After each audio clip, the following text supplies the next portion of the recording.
Greetings to you all, especially Africans at home and abroad.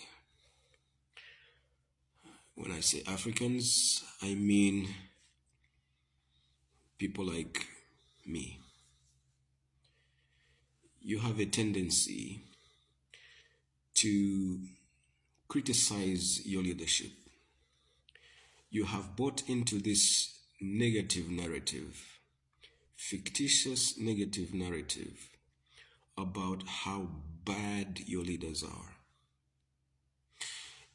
You have taken a front role in attacking your leaders. No day passes without you saying, leaders this, leaders that, leaders this. We don't have leadership in Africa. We don't have leadership in our country. We don't have leadership in, for instance, in the Congo, in Zambia, in Zimbabwe. We don't have leadership in any country. You have taught the BBC to say negative things about Africa, to report things about you that are always negative. They did not wake up one day and say, we are going to talk ill of Africa. They heard it from you. Now, don't get me wrong. It's not that I don't know how you got to be here. I do. One of the things that we have to do, however, with that realization is to change the way we look at ourselves, to change the way we think about ourselves, to change the way we look at other people, and to change the way we look at other people's country and their achievements. You cannot develop yourselves by admiring what other people are doing or have achieved and stay there. You have to work. You do have to do some work on yourself and on your country. The people who are criticizing you are not going to come around and help you develop. Remember, they might very well be the people that caused the situation that you're in today. They might have been the ones that created the narrative that you have bought into, unwittingly bought into. On this channel, we want to change that.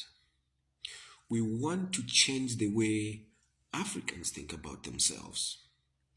We want to change the way Africans look at themselves.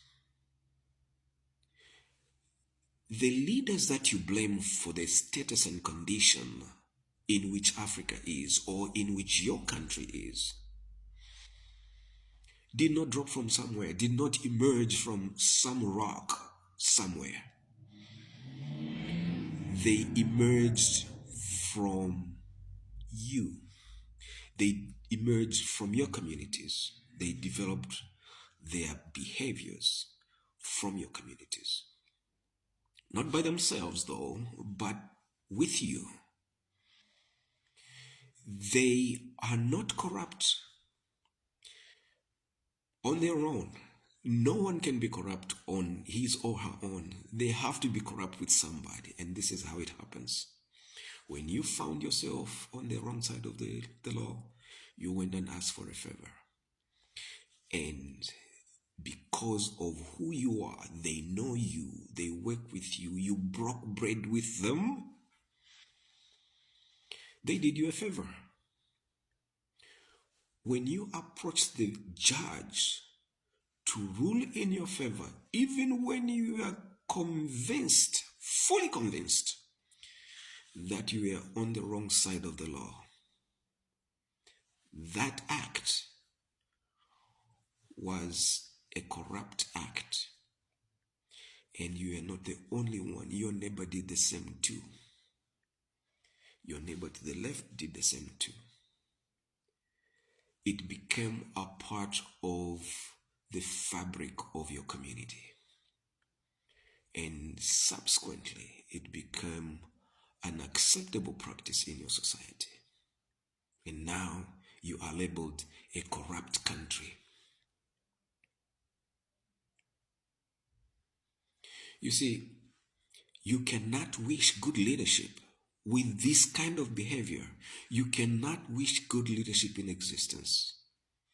You cannot pray good leadership into existence. Trust me, I know firsthand. You cannot cloak yourself into a veneer of theocracy and think just because you took that step that somehow you're going to have a good leader. It doesn't work like that.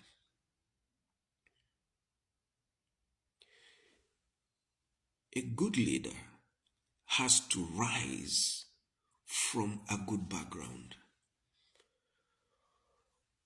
When you have one person by chance rise from among you and become a good leader, you say, oh, he or she is God sent. Why do you have to wait for God to send you a leader when you can create one? Are you so hopeless that you can't do well by yourselves?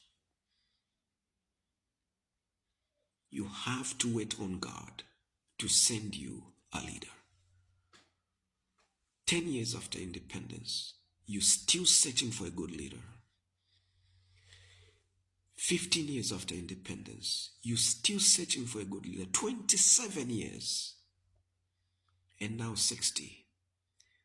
You are counting on a mysterious force to impose upon you a good leader. Don't you see the responsibility lies squarely on your shoulders? Don't you see that? It's because of the way you think that people take advantage of you. That's why you don't develop. It's because of the way you look at yourself, the way you denigrate yourself day in and day out. How do you elect somebody into office? How do you choose who to be elected? Don't they rise from you? Aren't they the same people that you went to school with? Aren't they the same people that you went to watch football with? Where do they come from? From amongst ourselves. So if they are corrupt, look in the mirror. What do you see? That's who is corrupt. You cannot bring about good and purpose-led leadership without intent and purpose. You have to be deliberate. You have to be intentional. You have to think and act in order to bring up good leadership. So in order for Africa to rise, we have to train people to think differently about themselves, about the communities they live in, about their family, and about other people. If you think less of yourself, chances are that you're right. You are a son or you're a child of a lesser God, and you never get out of that rut. So on this channel, we're going to train you. We're going to train the young generation to be good leaders, to provide the purpose-led leadership that Africa wants, to provide the purpose leadership that will develop the Africa we want. Will you join me in creating the leadership we want?